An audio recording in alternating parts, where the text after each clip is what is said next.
Nakama, and welcome back to the Church of One Piece. I am your pastor, the One Piece apologist, and today we will be studying Chapter 46, An Uninvited Guest. As you can see, Buggy is facing the trial of the forest. Buggy versus Gaimon. Who will win this decisive duel? 2 tiny titans enter, only one will leave. Wait until next week. Just wait until to see who wins this battle. It's legendary. And the actual chapter then begins, and we see Sanji's like, you can say whatever you want about him, but don't dare insult his cooking. And it's a point of pride for the man.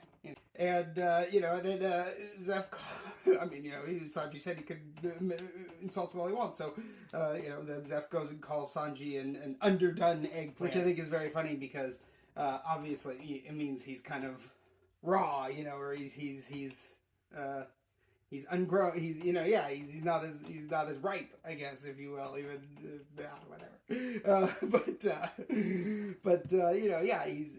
He's inexperienced, if you will, right? And it's like, that's a dig at Sanji for sure. But also, apparently, Zeph just calls everybody eggplant, So again, very glad they included it in his vocabulary in the live action because it definitely gave us a very Zephy feel with calling everybody eggplant. And Zeph and Sanji are just out fighting in the middle of the restaurant, and Zoro, Nami, and Usopp have chosen to have a meal at the restaurant. They're sitting around a table eating, and Zeph goes to put Sanji through that table, and they just pick all their plates up and move them out of the way. They were holding them. Like, I think Usopp had one balanced on his head or something. Just gotta get them out of the way so that the fight doesn't ruin our food. I don't know. I thought it was very funny. And of course, Sanji is treating Nami much better than he is treating Usopp or Zoro, right? He's whenever he's waiting on them, he's catering to Nami, but kind of just being like, screw you, get it yourself to Usopp and Zoro. And so Usopp's like, hey, that's not cool, man. You want to fight about it? And Sanji's like, yeah, sure, let's fight about it. And Usopp's just like, okay, Zoro, get him. And it's just like, oh my god, Usopp, you can't just be writing checks that you're not going to cash. And of course, Zoro's response is just, do it yourself, dude. You're the one who's, got a problem with him. Fight him yourself if you want. Oh man. Crew dynamic stuff. It does get better. One Piece is fantastic. Always remember, One Piece is the best. And one of the things that Usopp requests, but Sanji will not acquiesce to, is he doesn't like mushrooms. He's like, please, don't give me any mushrooms, man. I don't want the mushrooms on the thing. I left all the mushrooms that were in the pasta. I left them on the side, blah, blah, blah. And Sanji's just like, no, you'll eat them. You don't waste food here. And they're good for you. You still have to eat them like you do if you were allergic to them. Okay, sure, but you're not. You just don't like them. It's not how it works. And I personally do not agree with that philosophy in general.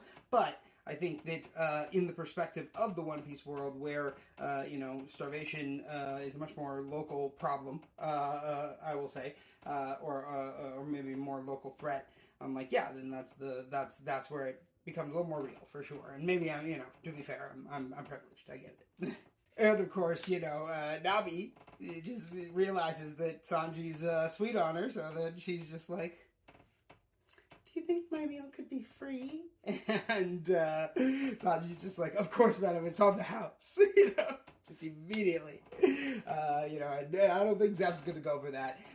Certainly that is coming out of Sanji's paycheck, if anything. But I'm sure a fair portion of Sanji's paycheck goes to paying for beautiful women's meals all over the restaurant on a fairly regular basis, honestly. But then, Usopp and Zoro are like, awesome, the meal was free! And then he's just like, no, you still have to pay, here's your bill. And, man, I love Sanji's double standard. I think it is just a perfect. I don't even know what to call it. Like a joke, a character trait. I don't know. It's just fantastic. It's wonderful. I love it. Dun dun dun. I was playing the piano. You see the piano? Yeah, it's right there. Anyway, so Don Krieg, he's here. Brought the whole fleet, which is now just one battered ship and like 100 dying guys. But regardless, we're good. He's here, and he's got the flag.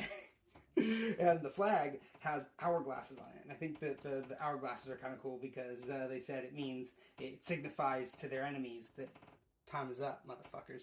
It's like, okay, all right, that's pretty cool. All right, I'll take it. But Don Krieg's also just... Why, dude? Why? He's a very foolish man, and I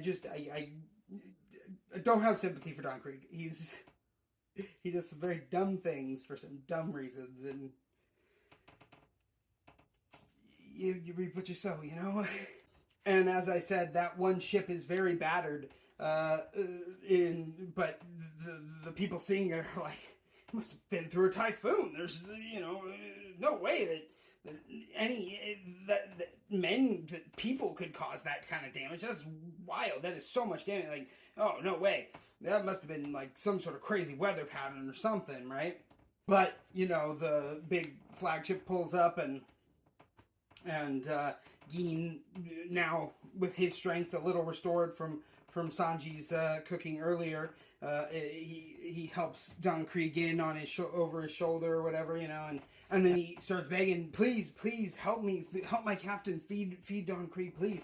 And Don Krieg just kind of stands there and is like, lets him beg for it, and all that. But then the cooks are like, no, absolutely not. Why would we do that? He will go back to old habits immediately. The same reaction that Gin got. But Sanji just shows up, already done through the doors. He's ready. He's here. I think as soon as he saw the ship pulling up, he knew what was going on. He went and started preparing the food already, and so he's there with the food. He's like, bon appetit. Please eat. I know you're starving. Please enjoy. I don't care who you are, what you need, what you're doing. You're hungry. You need to eat. Here you go. But, the other cooks were like, man, I just don't know. Like, Krieg is really known for his duplicitous behavior or whatever, and all this stuff. And so, I mean, apparently he's a real scoundrel of a guy. And turns out he is, because then, even though Sanji brought him food, Sanji's kind of like standing there just like happy that he could feed someone, I think. He's like watching him eat, or maybe like starts talking to someone else, but he's still like standing near. And Krieg, after he's eaten and regained his strength, he just attacks Sanji. Specifically Sanji, the specific guy who just fed him. The one guy who would, when all the rest of the people were refusing to. That's a wild decision. I'm like, bro, yeah, why? Why would you do that? And Gin agrees with me. Gin is his subordinate, but he's like, Don Krieg, no! Why? Why would you do this? He's just fed you. We brought you here because I thought you needed to eat, not because you were gonna pirate them, But you can't take the pirate out of the pirate. You can't take the pirate out of the ocean in the Krieg in the dawn of the universe. Can't take the ocean out of the pirate guy. You know what I'm saying? And immediately Krieg is just like, I have 100 starving men out there. You will prepare enough food for all of them. As I say this, boy. And just, seriously, dude, you're gonna be like this? Why? Why must you be difficult? Can't people all just get along? Do you know what I mean? I think James Vanderbeek does. Anyway, so we'll have to see what happens next time. As Krieg tries to force the Baratier to do his bidding and turn over their ship so that he can have a brand new ship to take back to the Grand Line. Till then, this has been the review for Chapter 46, An Uninvited Guest. And as always, One Piece be with you.